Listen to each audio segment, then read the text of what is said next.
Good evening. It is now 5 o'clock, and I call the workshop of the Victoria City Council to order. Our workshops are informal, and with that, we will dive right into our agenda. There is one item on the agenda this evening. It's our 2022 budget kickoff and preliminary 2022 budget discussion. Our city manager and finance director will lead us through the discussion. Ms. Hardy, the floor is yours. Thank you, Madam Mayor, members of the council. Happy to be here tonight to talk about our 2022 budget process and preliminary budget discussion. I am going to fumble around two computers here today. So this is the first of a very extensive process, comprehensive process that you as council will go through. At each step of the way, we invite our residents and any member of the public to give input. And they can do that by contacting Trish or me or our city clerk or submit comments via online. So we welcome that feedback and input at any point during our process. This evening, we're here just to give you that budget overview, our preliminary budget, the preliminary projections. We're still halfway through the year here, so there's a lot of information that has not yet come in.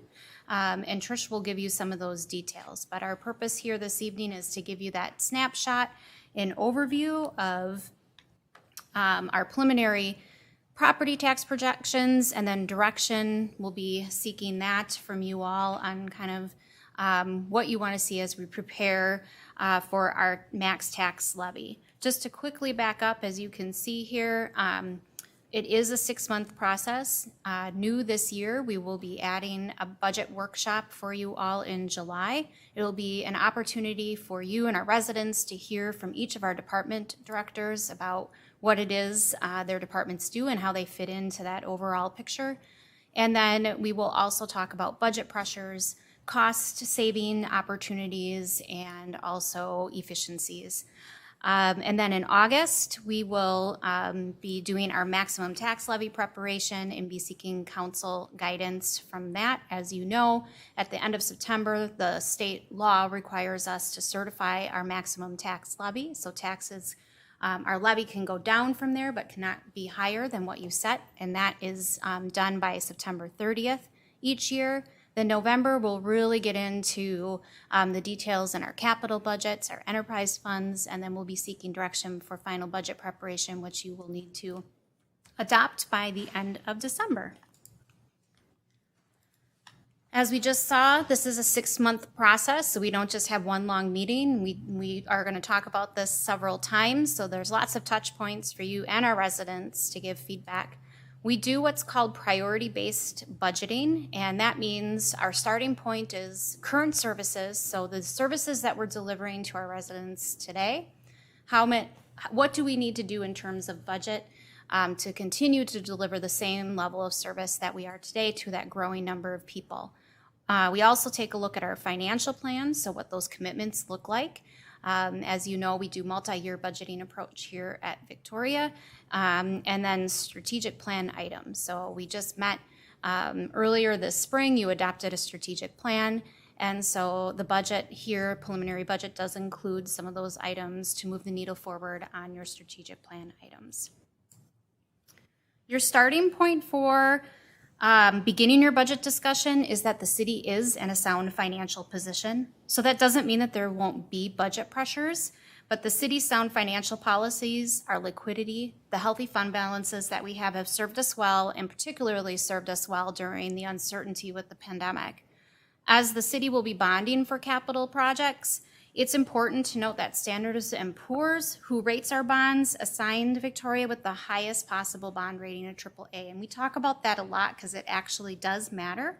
It's an important distinction as it means we attract more bidders to our bond sales, we get more competitive rates, and that results in our interest rates being much lower. What does that mean to the people who live here? It translates into direct savings on your property taxes because we can borrow our money at the most competitive and lowest rates possible.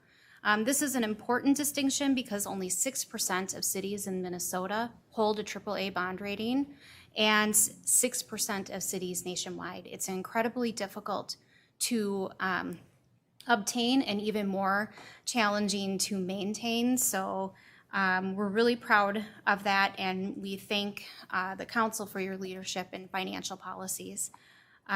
which provides that framework for that AAA bond rating. The other, I just want to spend a couple of times talking through why we've been given this rating. We have a large amount of debt rolling off within 10 years. You have those strong fund balance and cash position, and your sound budgeting practices. Most importantly, your 5-year financial plans that demonstrate you're making decisions with the long term in mind. So this evening, we're going to be spending a lot of time talking about our general fund. And in a few moments, I'm going to pass the baton over to Trish, who will take you through the details of that 2022 budget. But before we do that, and for everyone listening to us home this evening, our focus is really, this evening is going to be on the general fund. And we will touch, as you will see later in the presentation, we'll touch and give you just a little snapshot on some of those capital and enterprise funds. But let's start with that general fund. So that is our primary source of revenue. So when we talk about what's going into our general fund, that's your property tax dollars. So 80% of the revenue that we bring into the city is what we use to operate those general government services. So things like street repair, street sweeping, police services, general government services, snow plowing, zoning, to name a few. So that's 80% of that revenue that comes from property taxes. And what many don't realize is that we only receive those dollars twice a year. And if you think about what that looks like in your own lives, what would happen if you received a paycheck 2 times a year? Your savings and maybe your financial management at home is going to look a little bit different than if you're getting a weekly or biweekly or monthly paycheck. So when we start to talk about our operating cash and our fund balance, it's important to remember, and you'll see this at the end of our presentation this evening, the fund balance positions, and we talk about making sure we have 30% fund balance. That's so we can cash flow, because we're running a year-round operation, but we get those 2 paychecks each year. So we need to make sure we have enough funds to pay payroll, to pay for the projects that we've committed to, and all of our bills, electric bills, all of those types of things. So again, 80% comes from property tax dollars. So what makes up that other 20%? That smaller portion of our budget comes from non-tax revenues like fees and services, or fees and charges for services, and then alternative sources of revenue. So about 18% of our revenues come from services, so fees and charges, things that are specific to a property or specific to you as an individual. Think about a building permit for a deck or a pool. So those are examples of fees for services. And then finally, a very small portion of our budget, 2%, comes from those alternative revenue sources like grants or different types of local aid. In any given year, we may project an increase or a decrease in revenues based on a number of different factors. Some of those we can control, some of those we can't. We don't always know if we're going to be awarded a grant. The legislature may change formulas and certain aids that may result in an increase or decrease in what we're receiving or expect to receive.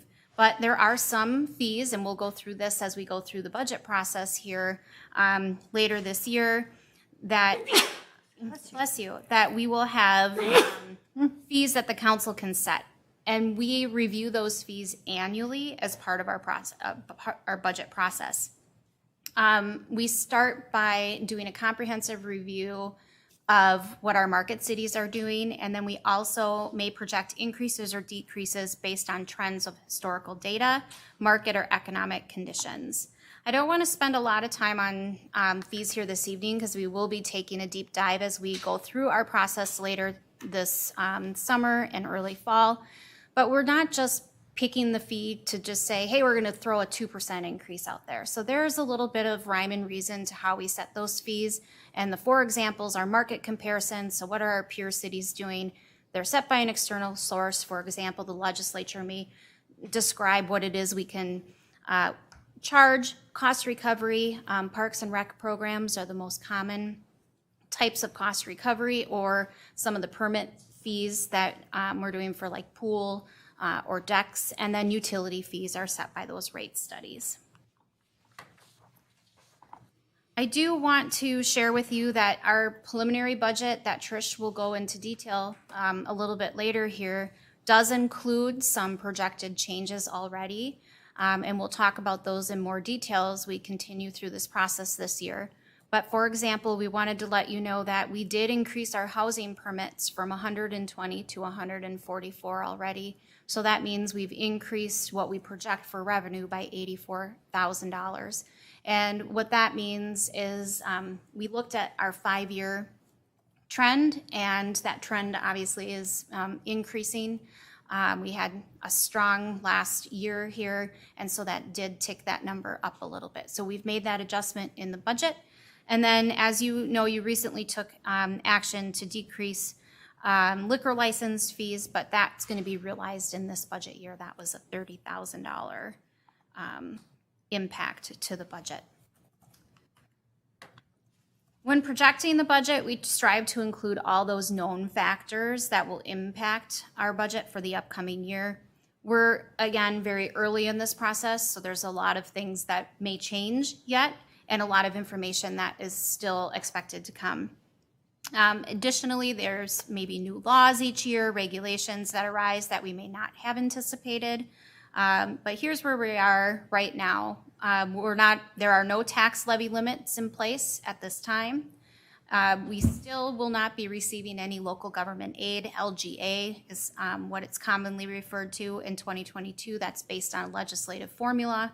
And then we did receive notice from the Met Council Environmental Services that they will be passing along an 18% increase this year. So that's $114,000. And then we do anticipate some federal funds through the American Recovery Fund Act, and that amount is projected to be about $1.2 million. Half of that would be paid sometime later this year, half of it in 2023. We're still waiting on very specific guidance for how those funds can be used. It's still very broad. There's lots of questions. And we don't anticipate seeing that until August or September this year, but we will have until this year, the first half. It says 2022. I'm sorry, that should be 21 and 22. Yeah. So, thank you. Okay, so now I just wanted to set a little bit of the stage for you here this evening, and I'm going to pass the baton over to our finance director, Trish Pollock. She'll get into more of those budget specifics. She'll walk us through where we are today. She'll highlight some of those preliminary budget numbers, which again are based on the continuation of current services, those long-term financial plans that are in place, and then your prior commitments and council adopted priorities. Good evening, Mayor and Council. Feel free to just interrupt me if you have questions along the way. I'm happy to stop and answer them for you. We're going to start looking at the levy impact on our taxpayers. So each year, you as a taxpayer, you receive a tax bill from the county, and the county sends out the property tax bill for all taxing jurisdictions. So not just the city, it includes the county tax, the city, the school district, and any small jurisdictions such as mosquito control, for example. An increase or decrease in the individual property tax bill largely depends on your property value. So for 2022, our preliminary estimates we received from Carver County indicate that our median home value in Victoria will increase 11.3%. So that will bring the median home value to $491,000. Our focus is on the budget and the city levy because that's what we can control. The county assessor assigns the home values, and the state legislature sets the property tax rates. So as you can see in this historical chart, the values in Victoria have increased over time. Last year, we only had a 0.5% increase over the 2020 So 21 was just 0.5%. And now you can see that the pay year 2022 would, we would see that increase by the 11.3%.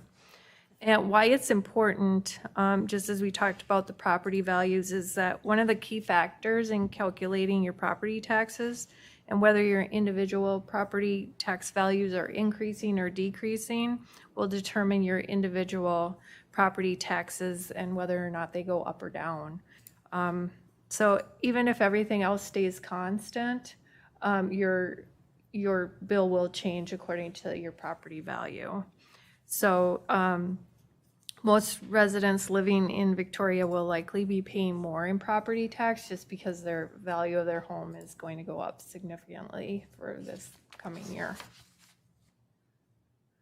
And why does your tax bill change? From year to year, they may go up or down, so your property tax bill will fluctuate. Minnesota property tax formulas are some of the most complex in the U.S. So that being said, there's a number of factors that can cause your property tax bill to change, such as the market value changes, budgets and levies, special assessments if there was a project in your neighborhood, referendums for school districts, federal state mandates, change in aid, and anything that happens in the legislature. The property tax breakdown, so if you take up $1, you can see the city tax portion would be 32 cents of that dollar, or about a third roughly. The county is at about 34 cents a dollar, and school districts are 32 cents, and then the other, like the mosquito control, as mentioned before, would be about 2 cents on that dollar. Referendums can really affect this too, so we want to point out that even if you have the same home value as your neighbor, or not your neighbor, but someone across the city from you, depending on what school district you're in, your property tax bill might be different. We have Eastern Carver County, Waconia, and Minnetonka Public Schools, so if they have a referendum, that could affect your tax bill. So before we move on to 2022, let's take a quick look at how our levy compared to our market cities in 21. So as we've discussed in past meetings, we've adopted peer market cities from which we compare ourselves. You can see here that Victoria is kind of in the middle of the pack as far as our levy was for 21 at 6.3 million. And our market cities range anywhere from 3 million to almost 14 million. This is our comparison to Carver County cities.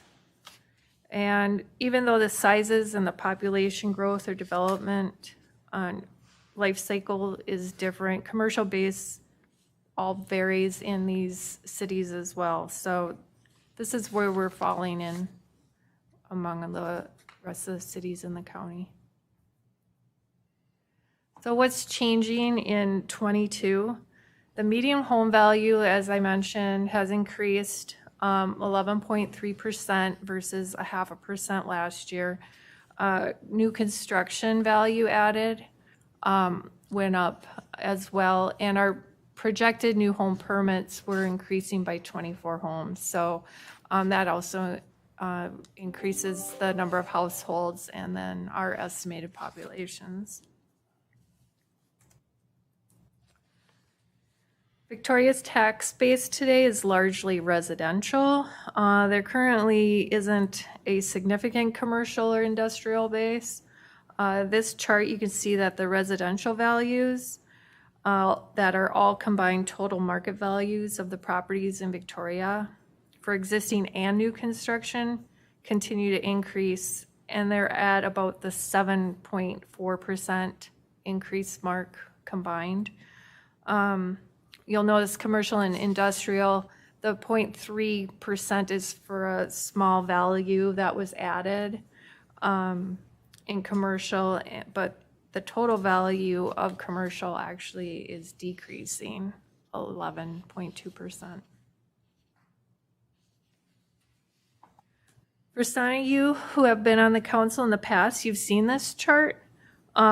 This chart's showing us that nearly all the property in Victoria is residential, meaning that our residential taxpayers are picking up most of the property tax burden. Historically, you can see that it's been between 97-98% residential. So as we develop like the downtown west and bring in more commercial property in the south area growth, we'd expect to see this chart change it a little bit and see a little bit more of the commercial and industrial tax base come into play.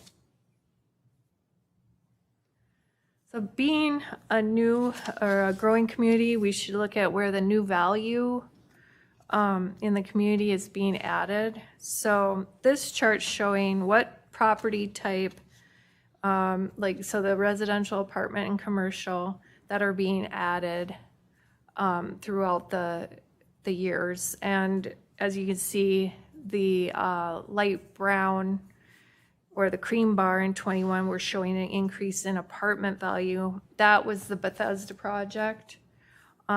They changed from a non-taxable to a taxable base, and so that value was added, showing to pay for 2022. But since Bethesda is in a TIF district, it's important to point out that some of that tax base will be paid back to the developer. You can see that most of our new construction has been residential. So as we're growing with the new homes and commercial construction, it's important to note how much of the increase of the levy is offset by new tax base.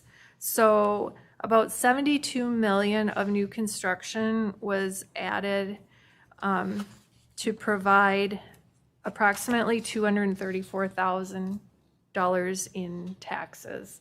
So this leaves us with about $111,000 of the total tax levy increase, or 32% to be spread among the other property owners that existed this last year.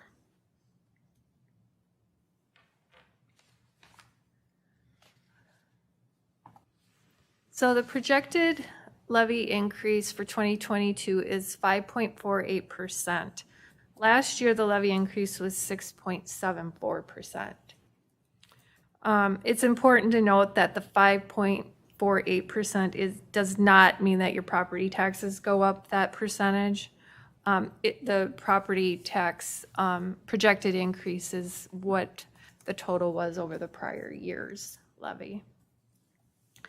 So the levy's funds needed for the city to operate and deliver services and fund our commitments like our debt. So a levy increase or decrease represents what the city needs to have in order to fund and deliver the services to the growing number of people in our community. Here we'll look at the categories that are driving that overall increase. So while our expenses have increased, so have our operating revenues. And our debt service payments have remained fairly steady with just a slight increase from 2021. Our transfers to the capital funds were reduced significantly by the $311,000, which was due to the 2020 year-end transfers that council had passed for the long-term street maintenance fund. So we were able to reduce our transfer for 2022 and realized that savings.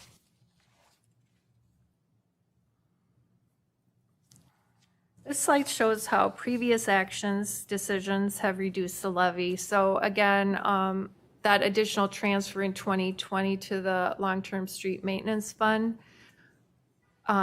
actually reduced this levy by 4.3%. Paying cash for the fire engine replacement eliminates an annual lease payment, which would have been about 1.85% to the levy.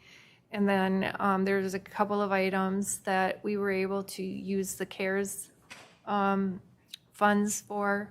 which also made a slight impact to the levy. So overall, with just these particular actions, the levy could have been 12.1% higher than what it is.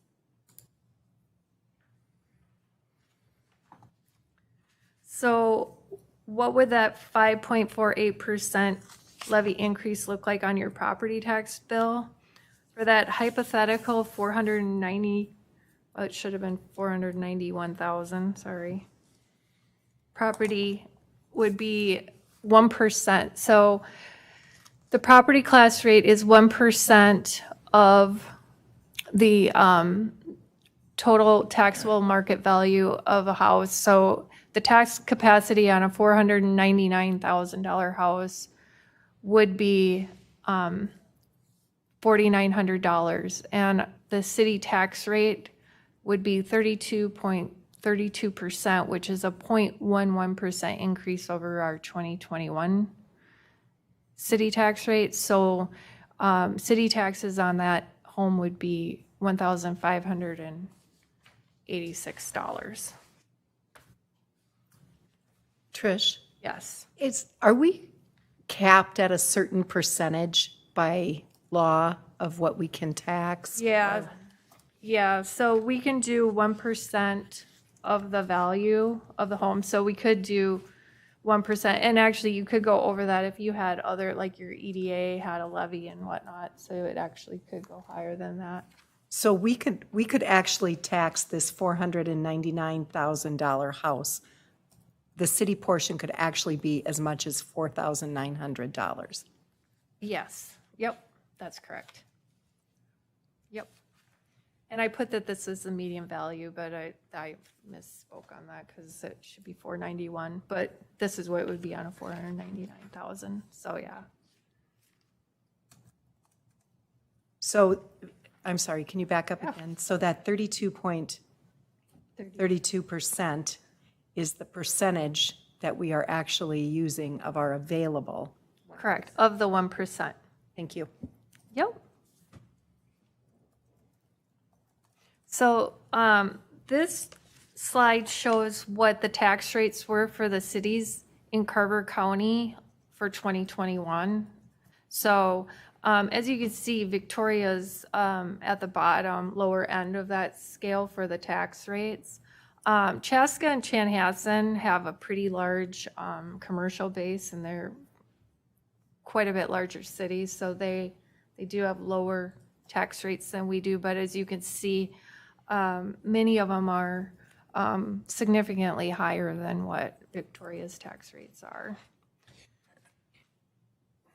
How can Hamburg be 106%?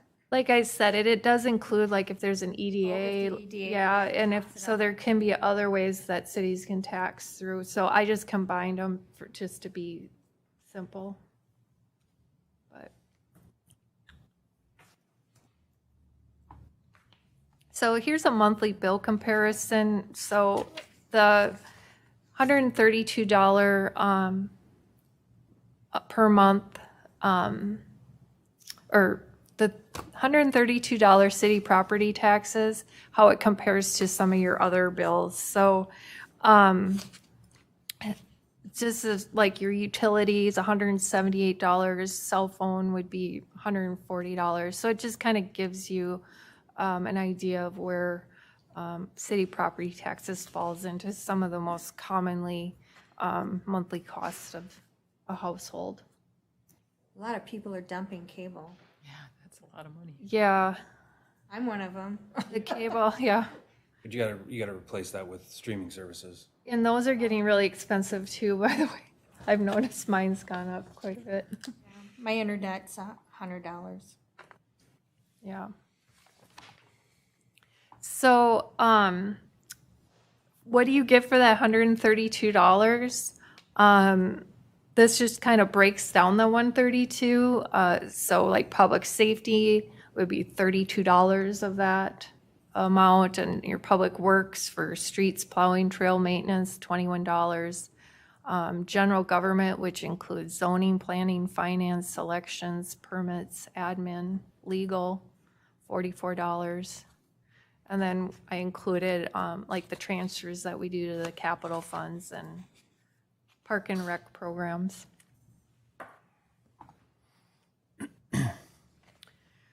So this slide's just a visual representation of what I just shared. So when you pay your property taxes, this kind of shows how your property taxes dollars are being spent. From a services perspective, you can see funds are fairly evenly distributed across the city operations. Park and rec, we should note, only represents the property tax supported activities like park maintenance and trails and not the recreation center. That's a separate fund. And that's why it's a little bit smaller portion in comparison to those other departments.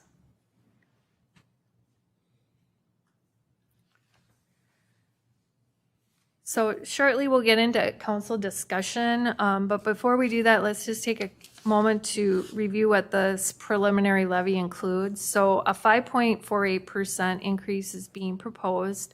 Again, that doesn't mean your taxes will increase by that amount, but it represents what the city needs to deliver services to a growing number of people. So that will maintain the current service levels, allows for implementation of adopted strategic plan priorities, considers planned capital expenditures and transfers.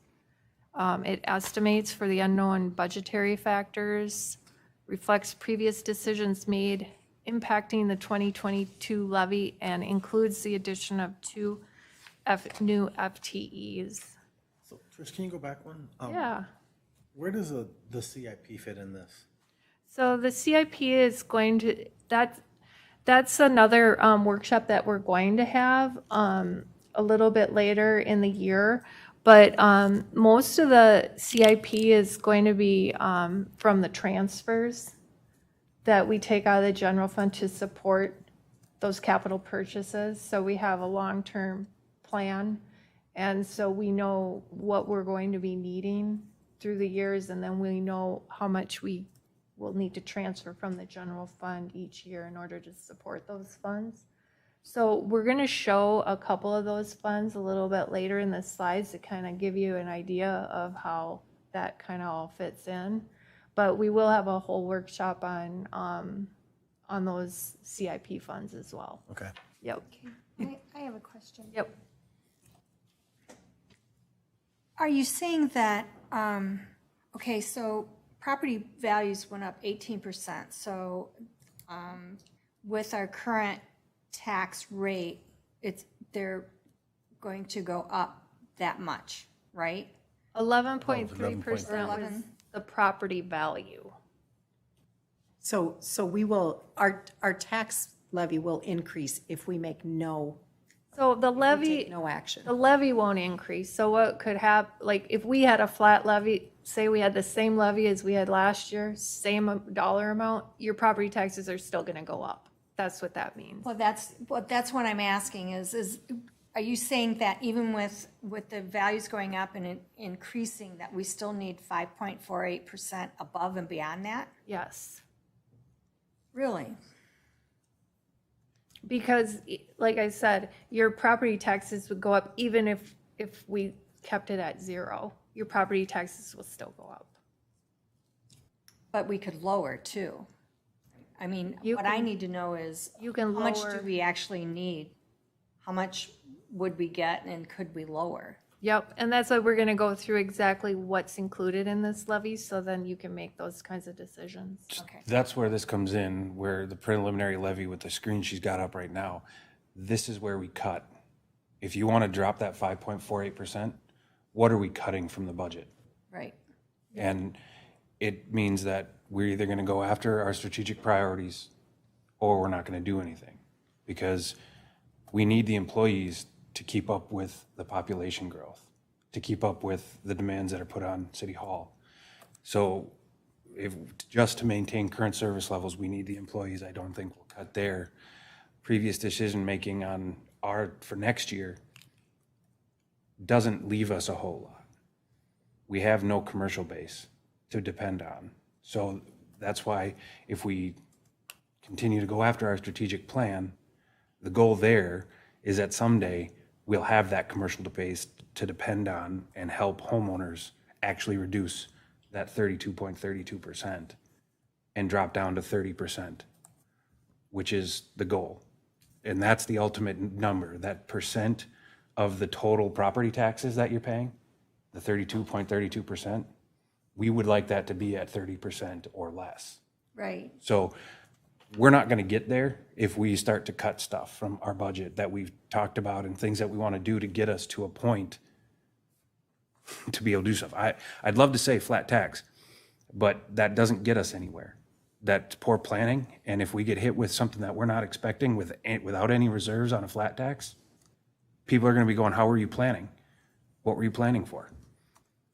So that's where we're at. So I just want to make sure everybody understands that it's not, the 5.48 is talking about our strategic plans, and then what is it that you want to cut from those particular things that we've talked about. At least that's my perspective. Trish, can we go back a couple of slides? I want to ask a question about the transfer, the fund transfers. Okay, so back there, the $22 that we transfer to capital funds. So we are actually currently, we are taxing our residents so we can plan for those capital expenditures. Yes. And $22 of that monthly is set aside for those future expenses. Yep, yep. So that's so we can support those capital funds and make those purchases. Yep, I just wanted to yep, clarify that. exactly. All right, Got it. thank you. Yep. So I'm gonna pass this back over to Dana to talk a little bit more about the staffing levels, so go ahead. Thanks, Dana. Trish. Yep. Thanks, Council. So here, this, for some of you who've been here before, this will be a new slide, and so a new slide for everyone. We wanted to take a look at just how our population has been increasing and then how we've added staff over time, because we don't make widgets as a service organization. We're a people organization. We deliver services. And so historically, the city's been fairly lean in staffing, and you're seeing that reflected here. And as we continue to grow, again, because we're that primarily a service organization, we need staff to be able to deliver those services into our community. And yes, we do leverage technology, look for those opportunities to automate and streamline. And those efforts actually slow down our need to add staff. But from time to time, we'll need to increase our FTE count as we continue to grow and evolve as a city. So with this slide, lots of numbers here, but what we're trying to convey is that our population through 2021 has increased 48% in comparison to the number of FTEs, which is full-time equivalent staff. That's only increased by 35%. So by adding 2 FTEs in 2022, we'll be more aligned with our population base. And in just a second, we'll share with you what we are proposing as part of this preliminary budget. And then we'll be seeking, as we get into council discussion this evening, council's desire to either further explore that as part of this process or delay that to a future time. So compared to our market cities, again, we're still very lean in our staffing. Our market cities that fall within our population range, so just looking at those population factors, they have an average of 36 FTEs. As you can see here, we're hovering right at 31.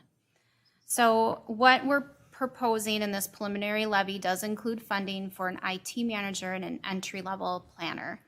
And so I just want to take a few minutes to talk through why we're making this proposal and why it's included for this discussion this evening. As you know, we currently contract with Atomic Data to provide our IT managed services. So they work on things like, oops, and I turned this off, I'm sorry. Thanks, Trish. They work on break-fix items, network health and security, monitoring and maintenance, IT security, and then project implementation services.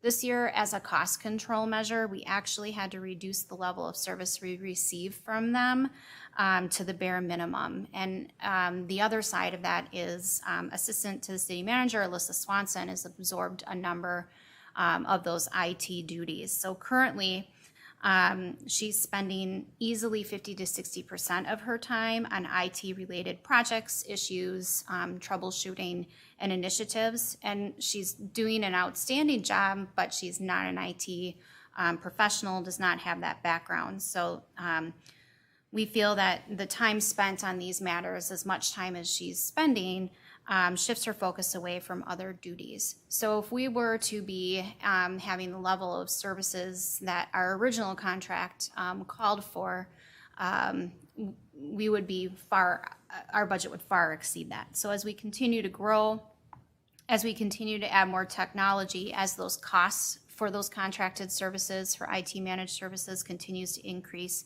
we believe that in looking at those numbers, the most cost-effective way would be to bring those IT services in-house, so we're going beyond what that bare minimum level of services. We believe that that will save money in the long run and then allow us to provide the highest level of services in the most cost-efficient and cost-effective manner, or efficient and cost-effective manner. Dana, what are we paying for that bare minimum service? I think it falls into different categories, but it's roughly $110,000 for those break fix and monthly, quarterly, annual monitoring services, network health maintenance. So that includes security as well? That includes security.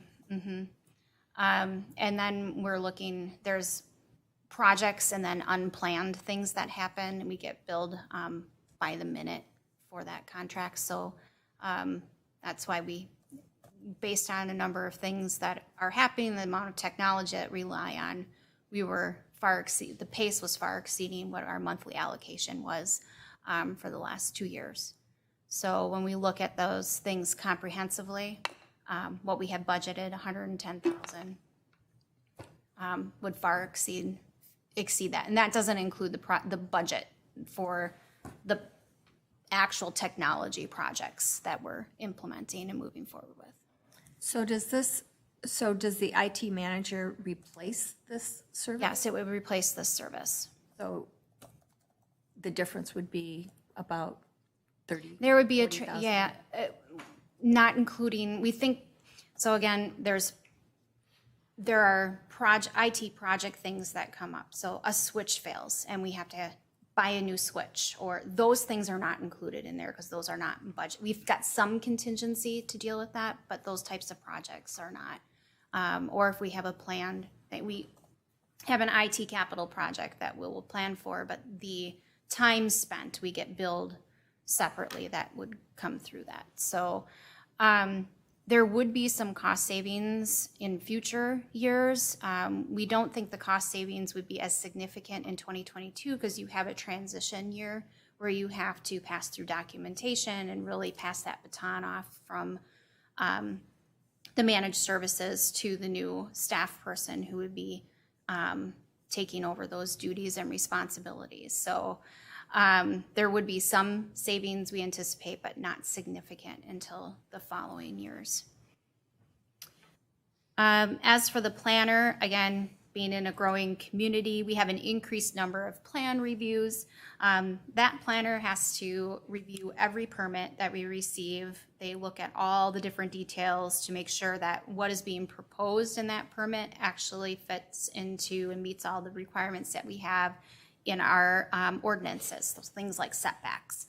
As we think about what's on the horizon, over 500 homes here in the next year or two, and then development interest beyond that, it's a lot of plan reviews for 2 people in our office. So our Community and Economic Development Director, Marty Dahl, and then our planning technician and code enforcement technician, Isaac Peterson, are the 2 people that touch every new permit that comes here, but for a new development plan review, but they're also touching everything that's existing.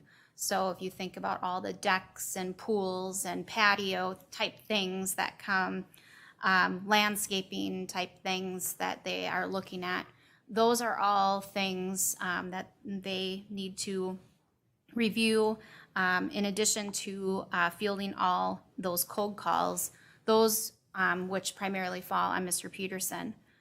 to keep up with our demand and then have the ability to achieve our desire, council's desire as part of our strategic plans to review and do that comprehensive review of all those different ordinances that we've talked about.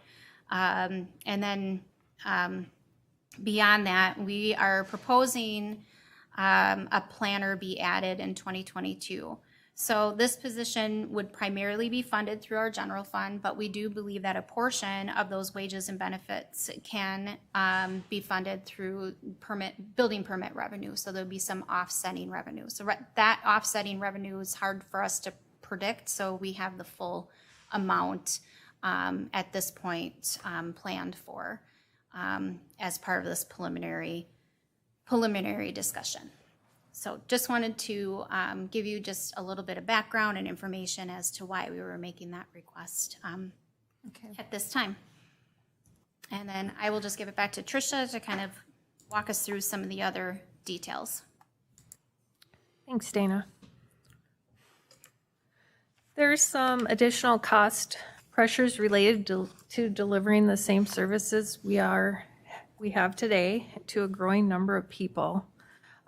COVID will continue to have an impact on our budget for the foreseeable future. While things are looking good, our public health officials caution that the pandemic is not behind us. So we may be subject to different mandates or closures that could have an impact on our services and operations. We're also seeing, like so many industries, the cost of doing business continues to rise. Contracts, fuel prices, and road maintenance supplies, just to name a few. Current expenditures overall are increasing 4.9%. So some of these pressures are out of our control and some pressures reflect the cost of doing business. For example, multi-year contracts may have an inflator, which generally range between 2 and 5%. And another example of current expenditure pressures is that our salt and sand prices per ton increased this year 27.7%, or an estimated $11,000. Steel prices in a 2-week period in June increased 256%, which is increasing the cost of many of our needed equipment and vehicle purchases. Consistent with what other organizations are seeing in both the public and private sectors, we anticipate health insurance increases. So I put in 7%. We won't know until usually late October, early November what those increases will be. Attracting and retaining. That 7% increase, what made you come to that number? So just taking what we've seen in the prior years for increases. And sometimes what we'll do too is we'll just have to change our plans a little bit depending on, what they offer to try and keep those increases, a little bit lower. Generally, we see an increase to our current plans available. But like I said, we won't know until after probably late October, early November. So that's where that 17,000, and also we don't know what each employee is going to take as far as if there's going to be changes in, family benefits versus single, and if we are able to add FTEs. I have in there estimated at if they took family coverage, which is the highest level of coverage. So that can fluctuate with one employee, like $20,000 up or down, whether or not they take family coverage versus opt out. So the wages, I have a 5.6% increase. Part of that is COLA. We have a 2% COLA built in. We're seeing a lot of cities that we're getting surveys back from are at like 3 to 3.5% they're budgeting. So we are going on the conservative side for that. But we have also built in some market adjustments. we've trying to keep the city competitive and a total compensation policy, which places us in the middle of the market. We had implemented our 2-year plan the prior 2 years, but now we're seeing that we're actually falling behind again. So there was 25% of employees who were paid less than middle of the market. And we have a few positions that are dipping below that market again. So this does reflect an increase in some of those positions that were falling behind to try and keep up in order to retain the employees that we do have. The sheriff's contract too, and the property liability insurance. We had the Wasserman Park add-on, which increased our insurance, and also they did, the insurance did come out and went through all of our assets. They do that like every 5 years, and then they revalue them. And so we had a 10% increase just because of those two things, which was like $9,600. I had a question. The sheriff's contract, is this just an estimate based on the services that we're getting right now? Yeah, that's correct. So we don't have the prices for 2022 yet. So that's just a increase that we're estimating that it. Are we thinking about the additional services that we're wanting from him, from the sheriff's department? Are we thinking about that? Councilmember Black, Mayor, members of the council, I've not received official direction from council to explore that. I know we have had some conversations with the sheriff just to talk about what our options or what is available to us. And I think we can certainly talk about that as part of our budget process, but I've not seen a copy of the contract yet. I know the sheriff and his team are working to get those contracts out to all the contract cities, but we just haven't seen the details of what's included in there. So as soon as we understand what that is, and the sheriff and I have talked about exploring maybe just some alternative ways to do increase the level of service that we can bring back for a discussion that wouldn't necessarily include bringing on a full-on deputy or more. So more information to come on that. But as Trish said, the amount reflected here is what we're anticipating just based on previous conversations over the last 6 months with the sheriff and his team. When do we expect that contract? He said in June, so. Okay, thank you. So while there are these cost pressures that some we are just unable to directly control, there's things that we're doing to try and mitigate or lessen the impact of those pressures. For example, we were awarded a grant this year and are working with Carver County Public Health to implement a new employee wellness program. So helping our employees get resources, information, and engaged in health and wellness activities may help keep health insurance costs lower. We also have an enhanced safety program, and awareness will reduce workplace injuries and lower our work comp insurance.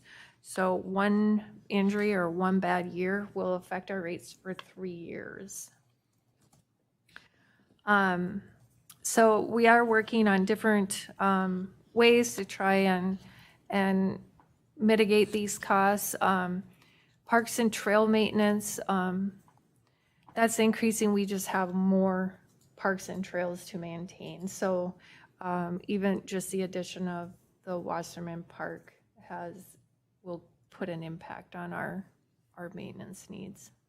Trish, can you talk a little bit about that salt and sand increase? That's a pretty significant increase. Yeah, so I'm sure that when we have our department that will reviews, Dave will probably have a lot more to say about the salt and sand, but do you know anything like specifically, Dana, about I do know a little bit in the conversations that I've had, Mayor, members of the council, the conversations that I've had with our public works director. He's indicated that as you know, we purchase our sand and salt, as many cities do, off the state contract, and that bidding period was complete, so all of those contracts got rebid, and new contracts are in place, and so this now reflects that updated position, or updated fees or costs based on those new contracts. They raised the prices. How long is that contract good? 3 years? I think it's 3 years. Thank you. Do we try to recapture sand through street cleaning? I don't know the answer to that, but I'm sure I can ask our Public Works Director, and he can bring that information back.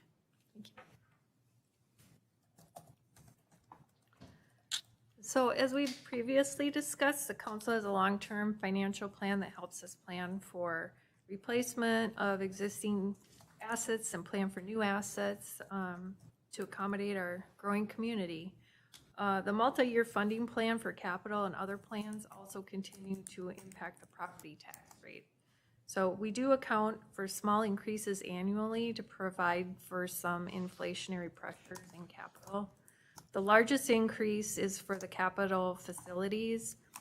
The city is trying to plan for future needs in that fund. And then the information technology, the transfer of $100,000.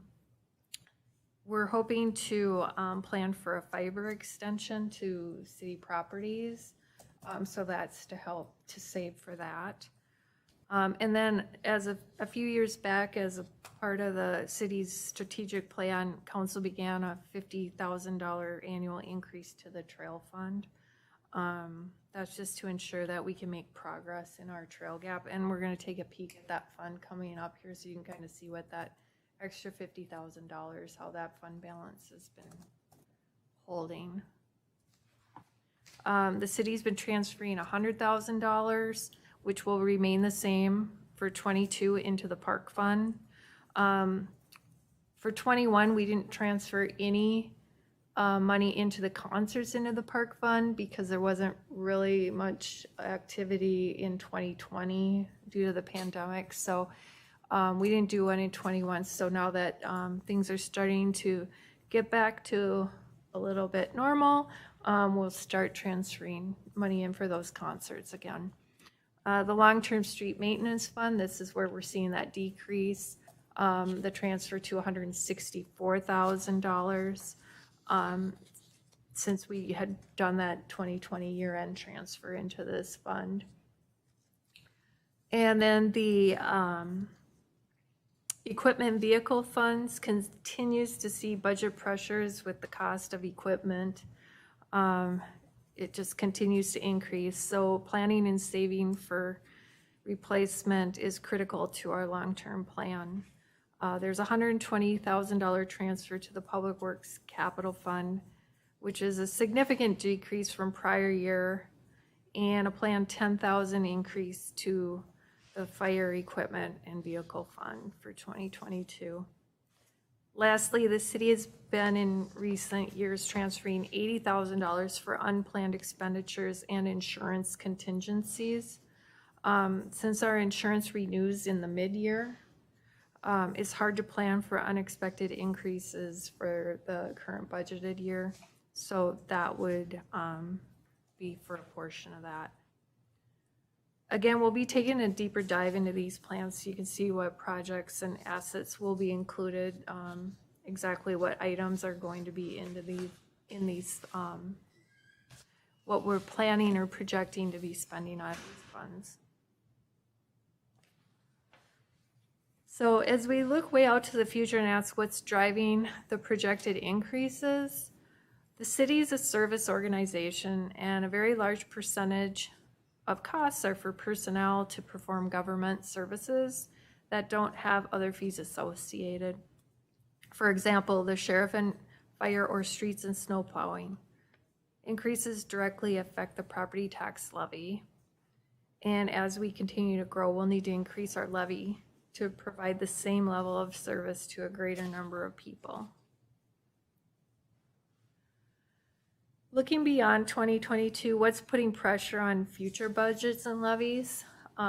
So the growth and the need to maintain the service levels to the greater number of individuals, timing and development of the developments and the valuation of growth is uncertain. There is the future water treatment plant in the south and west growth areas, fire station in the south and west growth area. So the implementation of the space needs assessment and long-term facility needs, funding for future park projects and street maintenance projects as well. So we're going to take a look at just a few of the capital project funds, as I mentioned. We'll be bringing the 5-year CIP to you at a later workshop. So the city's Park and Rec Committee reviews and prioritizes parks annually. So based on projected park dedication fees that should be collected in 2021 from the South area growth, there's an opportunity for some of the planned projects to move forward in 22. I do want to note here that we typically don't budget for park dedication fees until we know if we'll be getting that revenue. When new development occurs, if parkland is not provided as part of the development, the developer will pay the city funds to create new parks. The city, however, is restricted by state law to use park dedication fees on new parks only and not to be used to maintain existing parks. Is there a time frame when those funds need to be used, or can we No, build it up? we can build it up. There's no time frame. So the graph on this slide just is showing the fund balance for the Parks Fund over the next 6 years. So again, revenue is unpredictable, and it's mainly just driven by development. So park projects will need to be funded by either additional transfers or delayed if funds are not there in any given year. So a lot of times those parks are planned as the development comes in and the money's there to pay for it. So in that, can you go back? No, I'm sorry, you were on the right one. So it's saying in 2021, we had roughly 100K, is that right? Yep. And it's jumping up to 800? Yeah. What's that spike? So there's the South area growth we're expecting with those new developments. Yeah, Marty has given me kind of a rough idea. I mean, nothing's for certain, but it sounded like a lot of that would not be land that was going to be donated, so it would be in park dedication fees. So that, and then combined with the transfers that we're doing from the general fund, the 100,000, it brings that that balance up to that point. Yeah. And we'll be looking at what we're thinking about spending those on, Exactly. those dollars on. So the park, Ann has taken those projects to the Park and Rec Committee to ask them about how they would prioritize it. And I haven't gotten back from them, but I'm sure they will be discussing with council on what those projects are and what your thoughts are on the timing of those projects. So the park dedication fees from new development can only be used for new parks, Yes. not new equipment on old parks, No. not a repurposed use for an old park. It all has to be establishing new parks. Yes. Now, the $100,000 transfer that we do can be used for, Maintenance and, it could be, yes. But, so what we try to do is in the general fund, we try to plan for like those new playgrounds out of the park maintenance department versus out of the capital fund.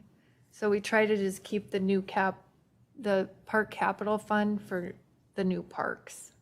So because we haven't really had much for park dedication, that's when we started doing that $100,000 transfer. Now this year, we're getting that, but we, like you said, we never know until the money's there that that's what we're going to get. We can't budget ahead, 2, 3, 4 years down the line because we don't know what that number could be. So, so that's why we have the $100,000 transfer, and that's why we don't budget for the park dedication. So if we're transferring 100,000 into the capital fund and it can only be used for new parks, and we're getting this, and we do get this extra revenue for the new parks, can we then pull it out?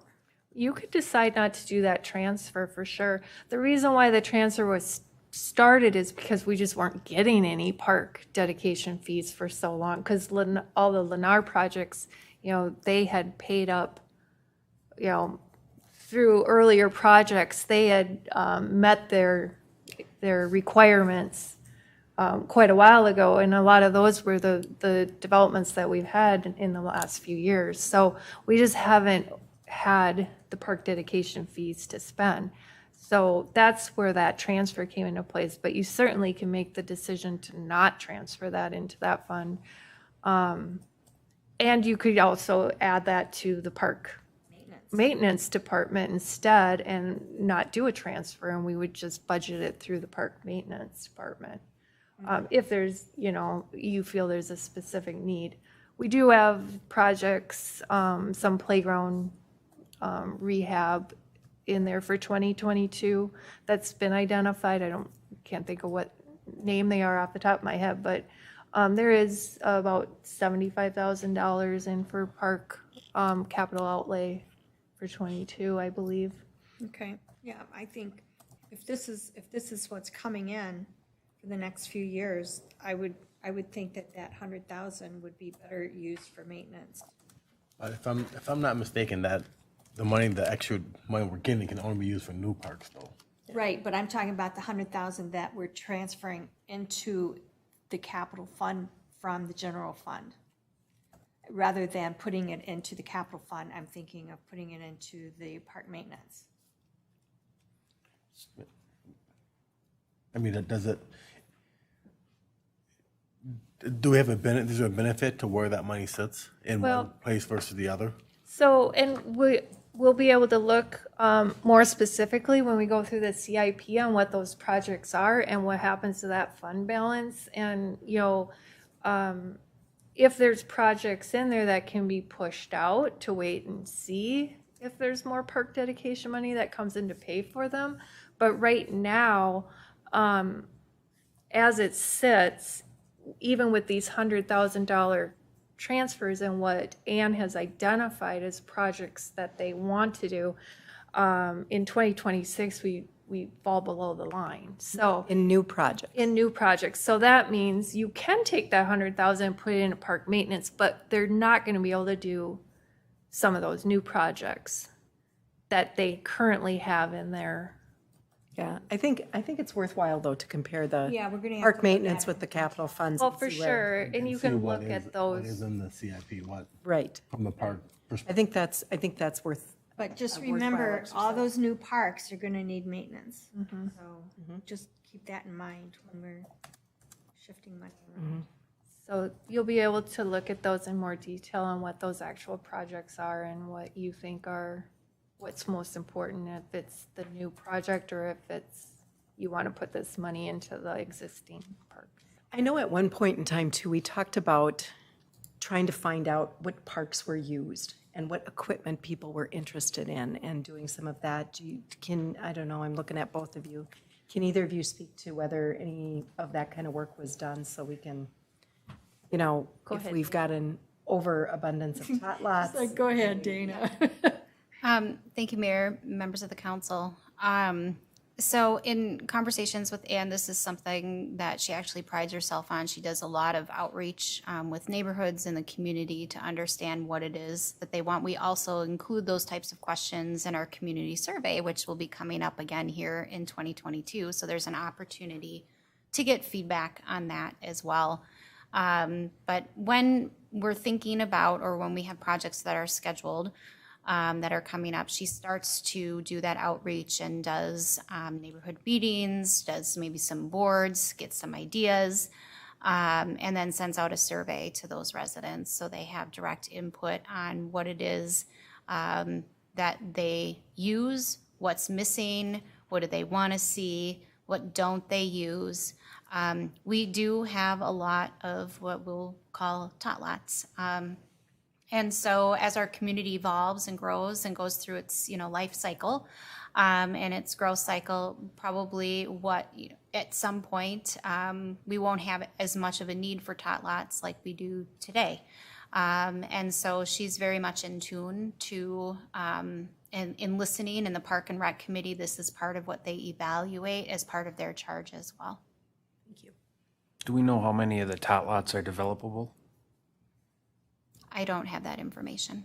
What do you mean by developable? I mean, is a tot lot big enough to put a house on?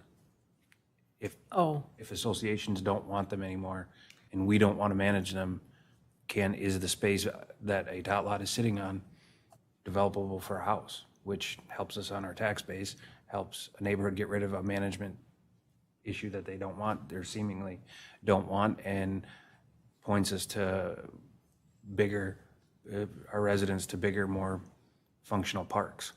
And so, I don't have that information. I mean, to me, that I would probably, that's information that we might want to at least have over the long run, and to tell neighborhoods that if you don't want your tot lot, it's going to add this to the city budget because we're going to have to manage it.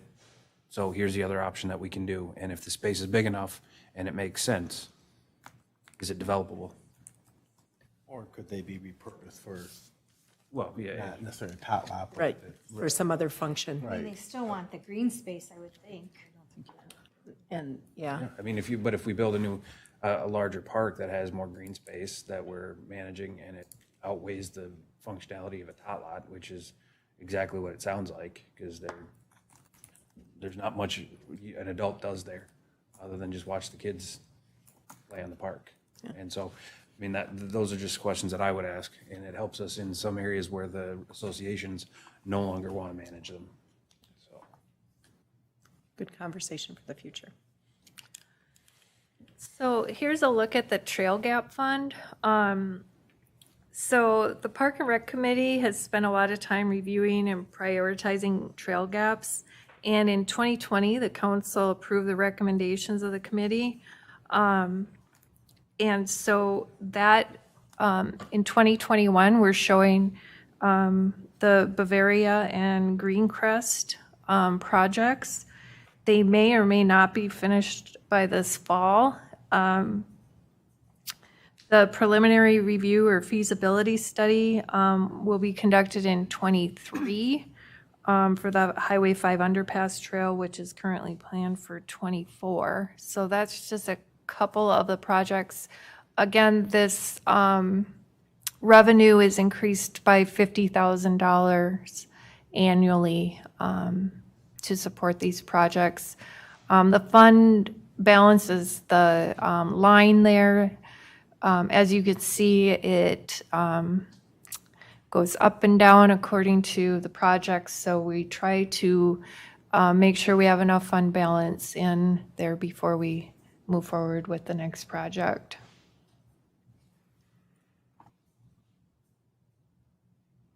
Here's just a peek at the Public Works Capital Equipment Fund. The transfer of this fund in '22 has already been reduced to $120,000, but we will look more closely at the needs for '22, and we'll continue to detail what equipment is planned to be purchased in our CIP with you, and we will determine whether or not those needs are for '22 or if they can be delayed.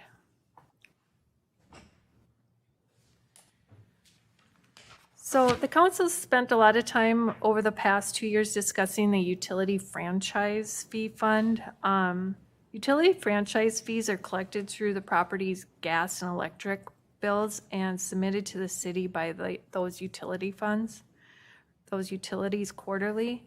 While state statute allows for franchise fee revenue to be used for any public purpose, the council current policy, which was discussed by council at length the past 2 years and policy revised just this last year, outlines the use of the franchise fees for undergrounding electric utilities in areas where there is a broad public impact and is being used to pay the bond payment for the Wasserman Lake Preserve.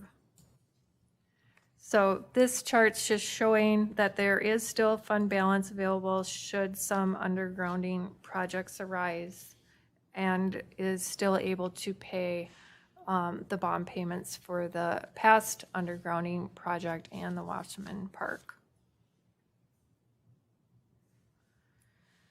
So before we transition into the council discussion, we want to touch on our fund balances. As we talked about earlier this evening, with 80% of the city's revenues coming from property taxes, we, again, only receive those payments 2 times a year. So that means we need to have enough fund balance to cash flow our operations without a steady stream of revenue coming in, like a homeowner would with having a paycheck. So we have 4 types of fund balance. You can think of our fund balance like a personal savings account, working from the top of the chart down. The bright blue is what we call non-spendable.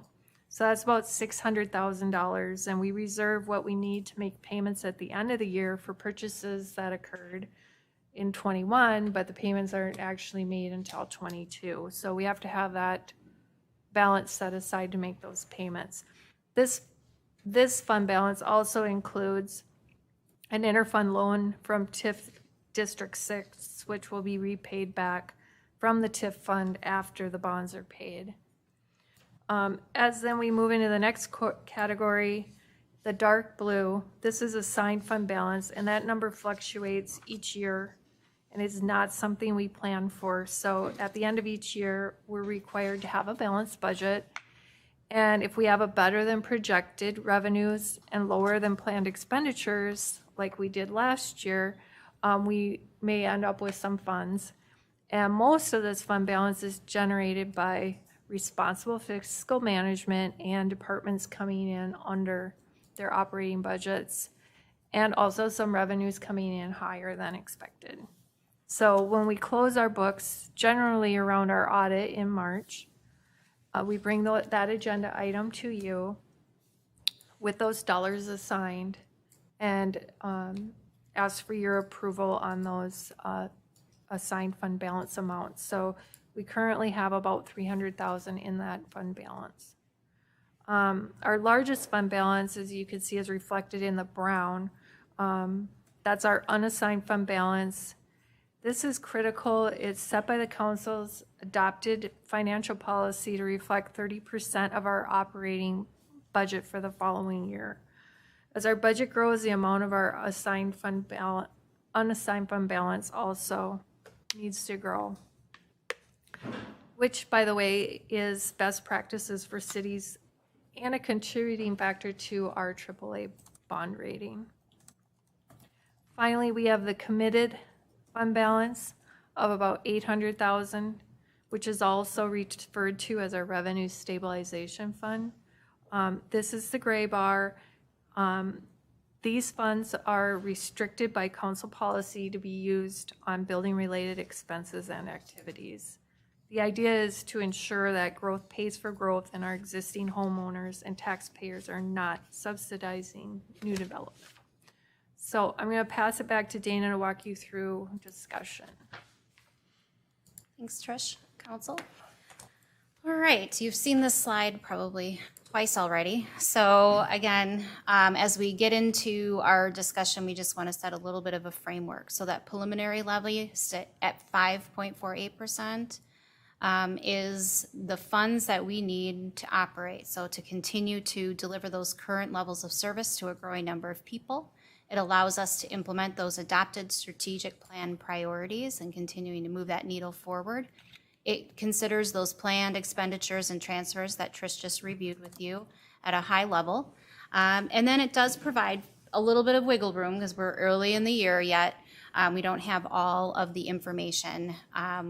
We don't have fiscal disparities numbers. We just don't have all of that information yet. So it does include some estimates for those unknown budgetary factors, reflects those previous decisions that you made. So you probably recall we showed you a slide earlier that said if you had not made these other decisions, our starting point for this budget year would have been in the over 12%.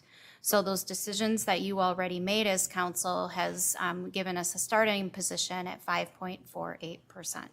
And then, as we discussed earlier this evening, it does include a staff proposed request for 2 new FTE, IT and planning. So before we get some feedback from you, we just want to give you a little bit, a lens to look through. So for each 0.1%, we'd be looking either to increase or decrease at $6,300. For each 1% increase or decrease is $63,000, and a 2% increase or decrease would be $126,000.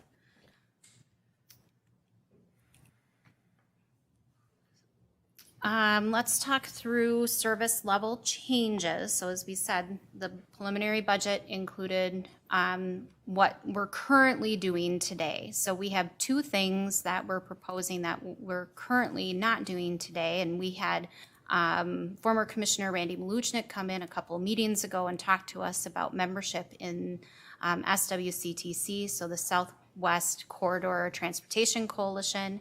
The cost for that membership is roughly $2,500. That's an annual cost. And then mental health checks for the fire department. This would be an annual process. This was something that we discussed as part of our strategic plan, and as it got included in our adopted strategic plan. So the cost to do this annually it would be approximately $7,000. So does council wish to include any of these items or any other new items in the 2022 budget as we look to prepare our max tax? Council, any discussion on these 2 items? I have a question about the mental health checks. Who does these? It would be a professional that is licensed to and specialize in working with firefighters, and And that's not covered under their health insurance? that is not covered under the health insurance. Would they have, so this says annually, right? So would they have access to them if something hit, right? Like, Councilmember Roberts, Mayor, members of the council, yes. We do already have an EAP program, so an employee assistance program that has a little, they don't necessarily specialize specifically in fire, public safety related things, but that program is currently available. We also have chaplains that we can contact and work with when we have traumatic events and we do utilize those services regularly. So this would just, as we continue to bring awareness to the mental health, specifically around our first responders, this was just something that would be above and beyond what we're currently offering for those individuals. So the insurance that the fire department has, is that the same as city employees? That is. So the city employees don't have access to mental health as well? Is that? We have, Councilmember Hebert, Mayor, members of the council, we do have access to EAP programs, and there could be things through our health insurance, depending on the issue, may or may not be covered. But this would be work-related, proactive planning is what we're after here. Councilmember Gunderson? Yeah, memberships, I think have to show a value, and I'm not sure really what SWCTC has shown in terms of value for our particular community beyond what we already get from some of the other memberships that we're a part of, and what their particular focus is, being 212, because I think 5 kind of gets thrown in there at the last minute just to say, hey, Highway 5, because, well, it goes right through Victoria. I don't think 212, I mean, it's nice, but it doesn't have any direct impact on Victoria because it doesn't really touch Victoria. So if I'm looking at this and I'm choosing, mental health checks for our fire department is going to take priority over a membership to something that hasn't yet proven what it's doing beyond our other memberships in the region, and what we all as a council are able to do on Victoria's behalf when it comes to transportation. And so for me, if we're line iteming things out, I'm going for the mental health checks for our fire department versus the membership in SWCTC, because I think the 5 of us, plus some of our other community members, are more than capable of going to bat for the money that we need for the projects that we want that affect us regionally and locally. So that's my thought. Other thoughts? My understanding on the membership was that they would be helping with other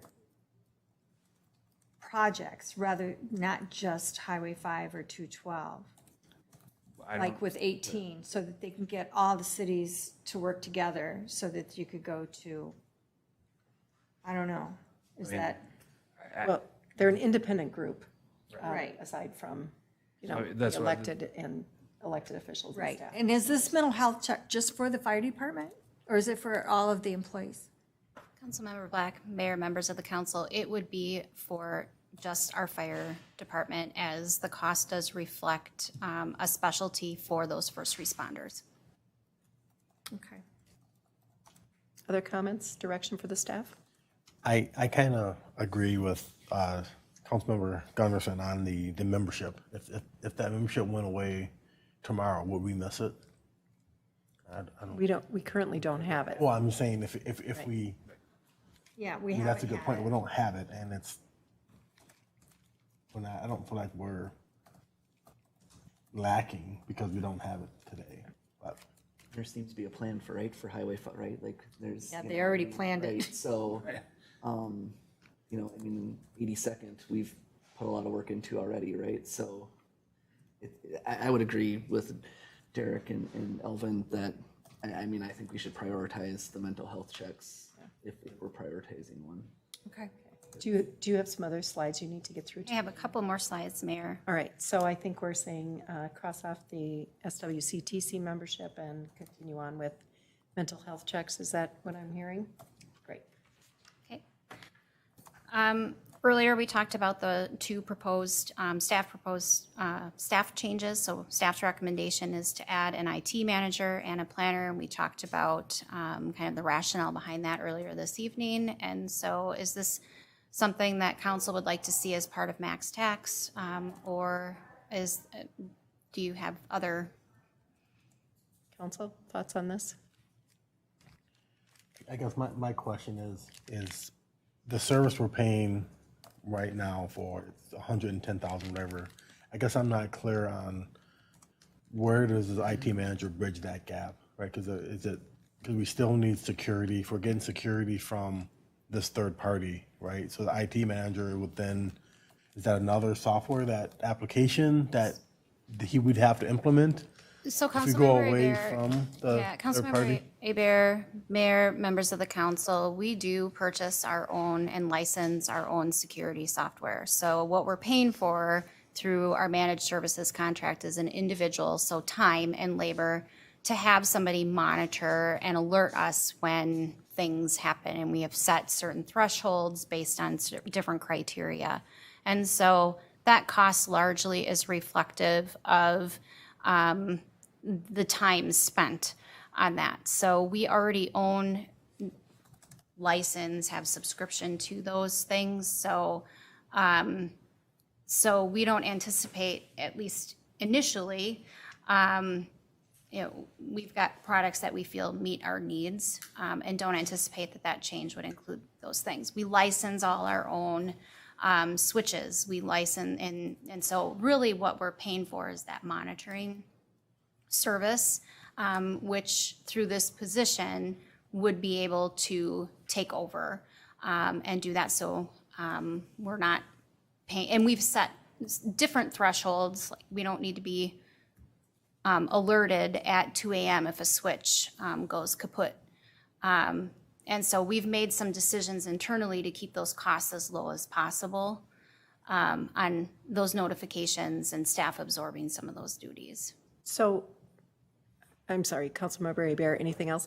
So this IT manager actually would take the place of the managed services we're actually currently purchasing. So the additional cost, while I understand that there's going to be we're going to be sharing some costs while we transition over, is actually going to be the same or lower. So the increase in the levy by this position, though we support the position, the increase in the levy is not computing in my mind. Mayor, members of the council, in future years, that we would anticipate that cost to be much lower than what we would be paying if we were to continue with those contracted services. But there will be a transition year where you need to pass that baton off, get the documentation, bring somebody up to speed. And so we would anticipate some savings, and what you're seeing in this proposal, and again, we're very early and we didn't want to spend a lot of time without getting council direction, does not reflect any of those anticipated savings. And was the 110,000 that you had said, was that just for the basic, right? So that didn't count for that emergency, that's the lots of money per minute or whatever you said. So that doesn't. Councilmember Roberts, Mayor, members of the council, just to give you an idea of the trajectory that we were on, we were $196,000 is what, if we would have continued, we were having monthly bills in the $8,000 to $12,000 range that we needed to reduce. We had budgeted for $5,000. The result of that is just an increase in security, potential security things, monitoring, different equipment that we didn't plan for. So a lot of it is labor and time. And so we've got a good capital plan. We spent an investment 2 years ago to really focus on the stability of our network health and security. I think we've done a good job with that. What we're seeing now is the labor associated with maintaining and monitoring those services. We feel that it would be most cost effective to bring it in house, so we're not doing the bare minimum levels that we are seeing today. Yeah, and I think generally I'm hearing council being supportive of adding this position, but a little bit questioning on, is that the right number? And I think we can work through that as we go through the process here. Am I understanding that right? Yeah, it says IT manager. If it were a IT coordinator that grew, that was not maybe a senior level position, but grew over time and into a IT senior level position, would that make sense? Would that be valuable? Is that adding value from a bottom line perspective? So Councilmember Hebert, Mayor, members of the council, that is certainly something that we've looked at, and that is a possibility. So like I said, we not spent a lot of time on this because we wanted to get council direction. And so I'm hearing consensus that there's general support for exploring this further, and we'll bring information, more detailed information back for your maximum tax levy discussion. Terrific. Let me just add, for those of you who are joining us, we are still in council work session. So we will finish up. We've got a few minutes left to finish up that council work session, and then we'll be back with you shortly on the council meeting. So Ms. Hardy, with that. Thank you, Mayor, members of the council. Just looking for some direction as well on the planning position that we were inquiring about as well. I think that's. Just one quick question. Sorry, you brought something hit Gunderson? me on the IT manager. Are we playing catch up with this particular position? Because not having one to me seems like, at least in today's environment, you need to have this position if we're going to grow the way we want to grow. So are we playing catch up? If, to Alvin's point, if we have a coordinator, to me, are they going to grow? Or are we going to need to hire someone that has the ability to grow, or do we need to hire someone that has the expertise that we're looking for to hit the ground running on the programs that we already have? Thank you for that question. More exploration needs to happen. Those are certainly things that we'd have to take into consideration. There's certainly value in having somebody here that's able to hit the ground running. There's also some value in growing a position, but that means that you're going to likely have a little bit more where you're maintaining some of those managed services. And those are all things that we want to and will explore as we move forward in bringing you more information. So thank you for that question. And council consensus on adding assistant planner, did we call it? It would just be an entry-level planner is what we envision. Help with that review. I think considering the growth we're facing, I think that's a wise move. So I'm seeing consensus there. And just real quickly, 2 more slides for you, council. Lot of information on this slide, but what you're seeing here is a summary of what Trish presented on those capital and those your long-term financial plans. So those planned transfers, we've already made some decreases. As you can see, the increases are planned increases. And so we know we did not give you any details in any of these budget, but this is just to get the pulse of the council. If there is anything that you wanted us to consider as we come back during our maximum tax levy discussion. I, for one, that unfunded projects and insurance contingency, I know this has been an ongoing discussion for a couple of years. I'd like to get some clarification around what's in that fund currently, what we've spent out of that fund, and kind of where that stands. So I'd like some additional information on that. The one that's not listed on here are the franchise fees.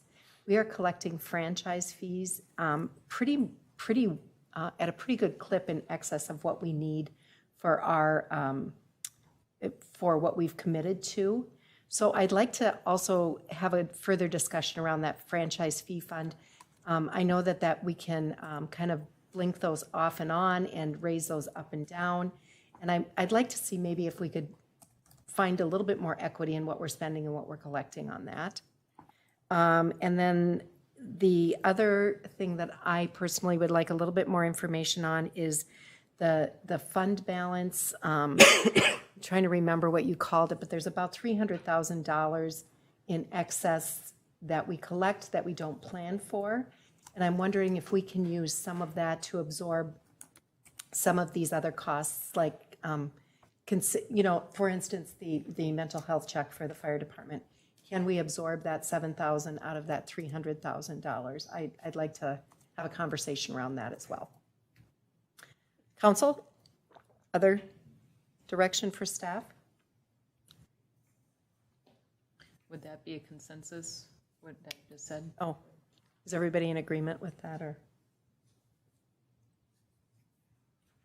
Yeah. Yes? Okay. Looking. Okay. Council, last slide for you, and you, the two of you have been here down this path with us before. This slide will look familiar. For each budget discussion, we ask if there's any direction to add cut services, increase or reduce the levy beyond what we've already discussed here this evening. Are there any additional items you would like for us to consider in future meetings? And Mayor, we've got the three noted as well as bringing back some of the staff information. So if there's any other additional items or information you would like us to consider, bring back in future meetings, and then also what additional information would be helpful for you as we go through this process. Council? I did have one question about, sorry. With this water situation that we've got, do we need to look at another storage? Councilmember Black, Mayor, members of the council, we do have an additional storage reservoir, we'll call it, planned in 2025. We have, Trish and I have already spoken with our city engineer who is looking at numbers and what we projected versus when we planned for this and where we are today. And we are planning to bring that discussion back to council as we go through our capital funds. We do anticipate that the earliest we could make a change due to the timelines that it does for design and everything else that has to happen engineering this. The earliest that something like this could come online would be 2023, but we already have it planned for 2025. So that'll be something that we can talk about further if that's something that you wish staff to explore. Okay. Thank you. Council, other requests for staff? Yeah, Additional information? Councilmember Gunderson. I mean, I can understand wanting to cut things out of the budget, but currently I don't think if we want to honor the fact that we're growing and we're trying to increase our commercial base, cutting to me would be for me a tough pill to swallow, and it's a tough pill to even say. But if we were to add something, what's the value of adding something that gets us to a point where we can cut, maybe have a zero levy? Meaning that what gets us to where we have something commercial come in faster? So is it adding more value or more dollars early on to the west part of our central business district? Or is it adding something going down Victoria Drive to the south part? So, meaning that how do we get to where we want to be faster? And I know that in this particular setting, faster can be a long time to people who aren't understanding where we're going. But so when I mean faster, I mean 5-7 years out. Are we at a place where all of a sudden we're like, hey, now we're not at 98% supported by homeowners and 2% by commercial? Do we understand what we're saying here? Is there an investment that the council could make that would act as a catalyst to get us closer, to get us to where we want to be? Yep. So, Councilmember Gunderson, Mayor, members of the council, I don't think there's an easy answer to that, but again, it's a good question. You've got two people currently on staff whose focus it is to think about those development opportunities and to be having those conversations. And that's my position, and then your Community and Economic Development Director, Marty Dahl. We're doing those as proactively as we're able to. And so, but it's a time and a capacity issue with all the other responsibilities that each of us have. And I think it also starts with that vision that council has, that community vision, like the Downtown West project and our Southwest growth area and what's in our comprehensive plan. And then sticking with that vision. So to the extent that you say, this is the vision and this is what we're doing, it makes those conversations that Marty and I are having with potential developers more productive. And so if we know kind of, in our Downtown West, these are the types of things, we can proactively go after those. But as Councilmember Gunderson noticed, in our world, something that happens in, a year from having conversations is extremely quick and probably unheard of in the development community. And so you're probably looking at 2 or 3 years of conversations for the type of investment that you're talking, the many millions of dollars investment, adding the many millions of dollars of value to the community. So it's a process.